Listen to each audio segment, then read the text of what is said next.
മഴ നനഞ്ഞാൽ പനി പിടിക്കുമോ?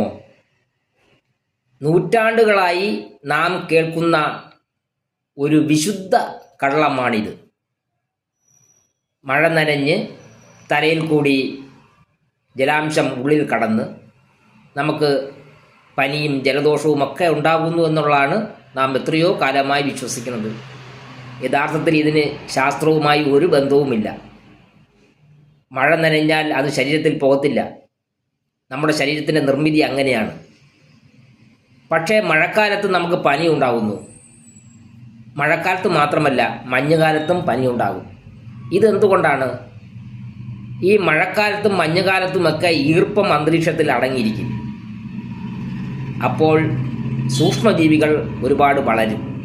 ഈ ഈർപ്പം ഉപയോഗിച്ചു കണ്ടാണ് സൂക്ഷ്മജീവികൾ കൂടുതലായി പ്രത്യുത്പാദനം നടത്തുകയും അത് വളരുകയും ചെയ്യുന്നത്. ഫംഗസായിട്ടും വൈറസായിട്ടും ബാക്ടീരിയ ആയിട്ടും ഒക്കെ.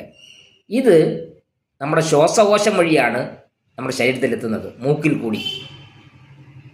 അങ്ങനെ നമ്മൾ ശ്വസിക്കുമ്പോൾ, അങ്ങനെ നമ്മുടെ ശരീരത്തിൽ കിടക്കുമ്പോൾ പ്രതിരോധശേഷി കുറഞ്ഞവർക്ക് ജലദോഷവും പനിയും ഒക്കെ ഉണ്ടാകും. അത് ചികിത്സിച്ചില്ലെങ്കിലും ശരീരത്തിൻ്റെ പ്രതിരോധം കൊണ്ട് അത് പലർക്കും മാറും. ശരീരം പ്രതിരോധം സൃഷ്ടിക്കുമ്പോൾ ചിലവർക്ക് മരുന്ന് കഴിക്കേണ്ടി വരും. അത്രയേ ഉള്ളൂ. അല്ലാതെ മഴ നനഞ്ഞത് കൊണ്ട് പനി പിടിക്കുകയോ ജലദോഷം ഉണ്ടാവുകയോ ഒന്നും ചെയ്യത്തില്ല.